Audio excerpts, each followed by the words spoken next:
forgiveness is a strength. We got to look at it as a strength. It's a superpower. To be able to forgive means the ability to give grace.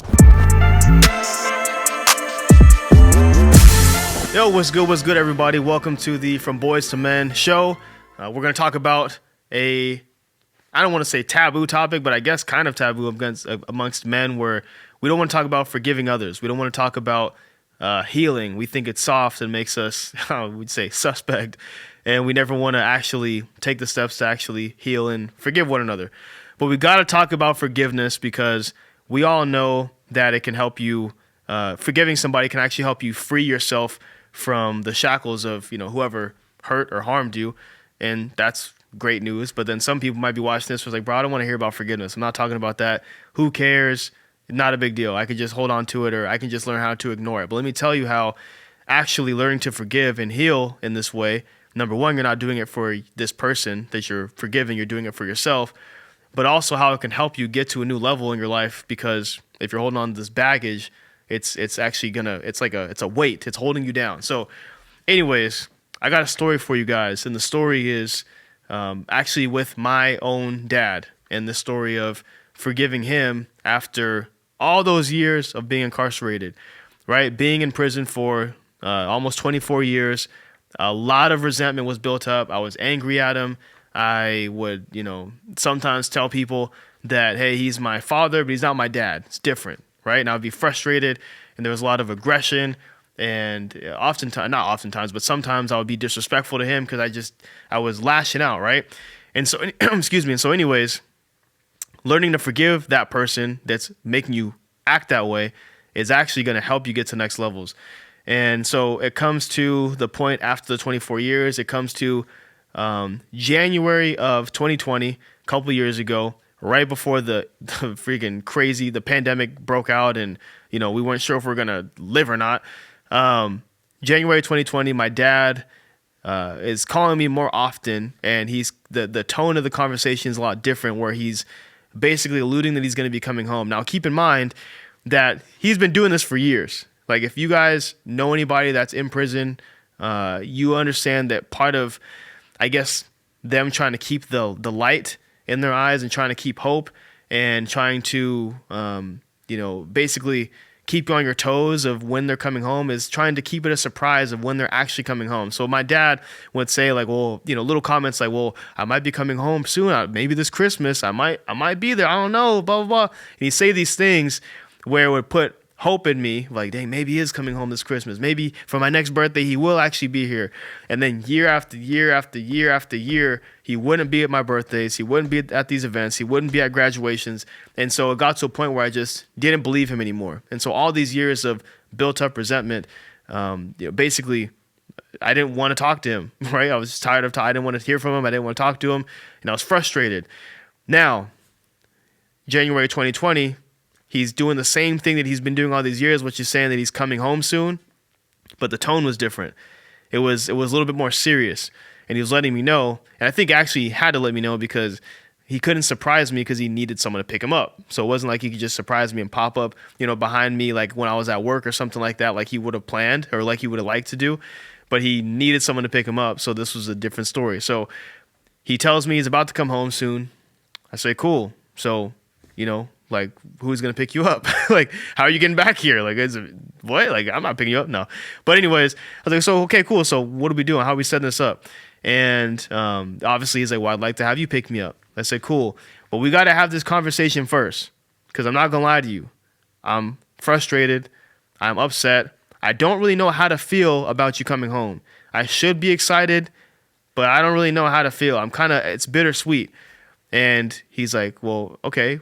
Wow, like, thanks for being open and honest with me. Like, tell me more, elaborate. I said, well, I'm a little upset, and this is going to sound crazy because I don't want my daughter to go through anything that I went through as a child. But my first daughter was just born that December, actually December 30th. So just like a couple weeks before we had that conversation on the phone. So she's literally a newborn.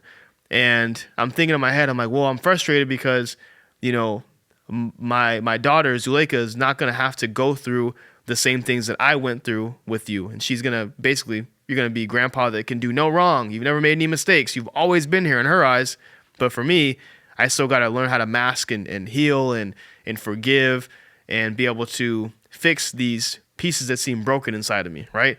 And so it was a bittersweet feeling of him coming home, but also bitter at the same time of almost like jealousy of my daughter. Like think about that, like jealousy of the fact that she will not have to go through what I went through, even though I don't want her to go through that. That's what was going through my mind, if I'm being honest with you guys. So I told him that. And I also told him that but at the same time, even though I was frustrated about that I also knew that I needed to forgive him, because that was literally the same week that Kobe had passed away.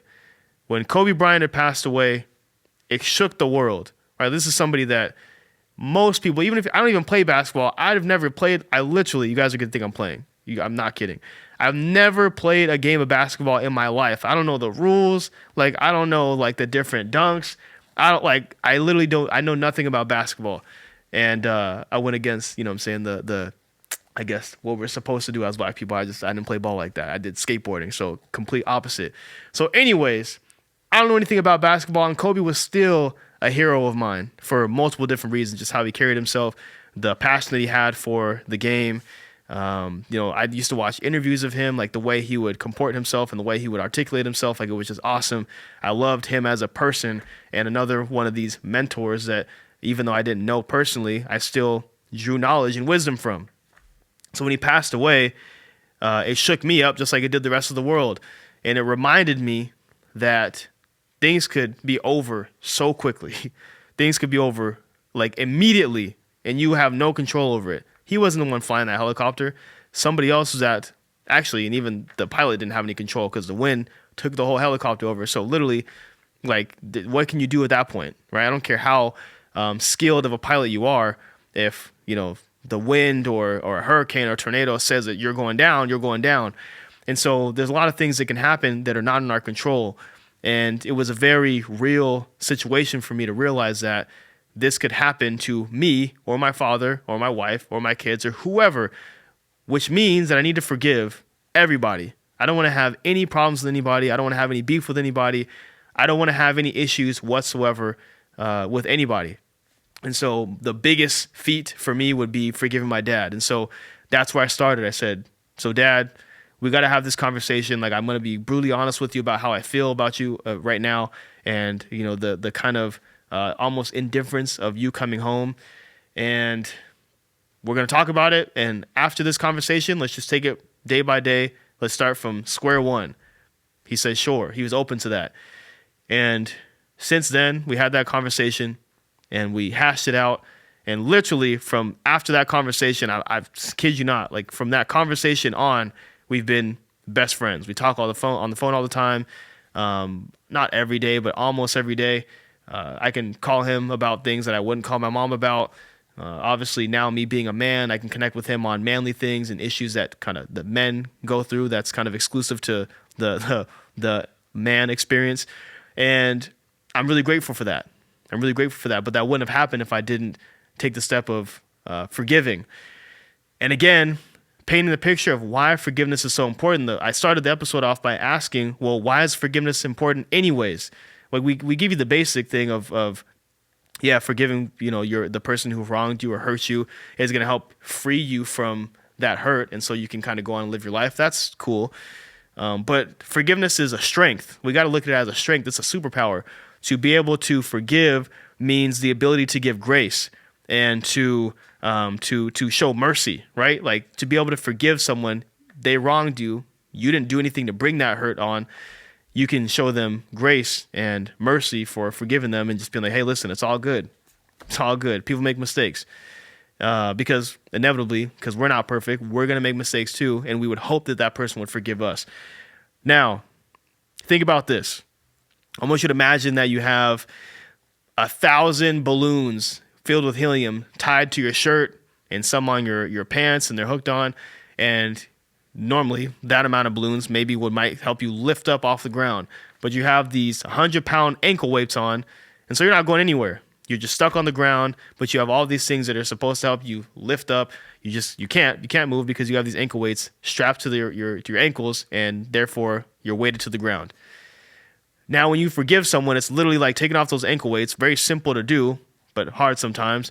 Just take them off, and you'll begin to float and ascend to the higher level, to the next level of your life, and really the next level being the 2.0 version of yourself that you wouldn't really be able to get to if you kept holding on to this baggage and this hate and this hurt towards this specific person. And so forgiveness is, it's I think a crucial part of our growth as human beings. And if we don't learn how to do it, you're just going to grow to be a old, bitter, frustrated, human being that realized that you really didn't reach your full potential because you were still holding on to some stuff in the past. Now, whether that be with your son, your father, whoever it is, have that conversation with them. Learn how to, probably forgive. Let them know that you're frustrated. It's fine to be frustrated and be mad at somebody. That's fine. Let them know. Be honest and upfront about that. But also be willing to not only open the door, but step through the door and meet them in the middle, meet them where they're at, and heal and move on. So anyways, guys, I really wanted to touch on that episode because that was something that was near and dear for me a couple years ago, and it completely changed my life and my outlook and everything, and healing that relationship with my dad and kind of getting rid of some of that negativity has helped me in numerous ways, and I hope the same for you as well. Now, I want what I ask you to do after this episode to be a little bit different than just a comment and like or whatever the case is. I want you to share this video with whoever you thought of while you're watching the episode. If you thought about your dad, right, and you need to forgive your dad, or maybe you're a dad watching this and you're trying to figure out what happened with the relationship with you and your son or your kids or your wife or whoever it is, send this episode to them and then let them know that you want to have this conversation, right? I promise you it'll make the world of a difference if you guys just open the door and you're willing to. So anyways, I appreciate you guys for watching all the way through.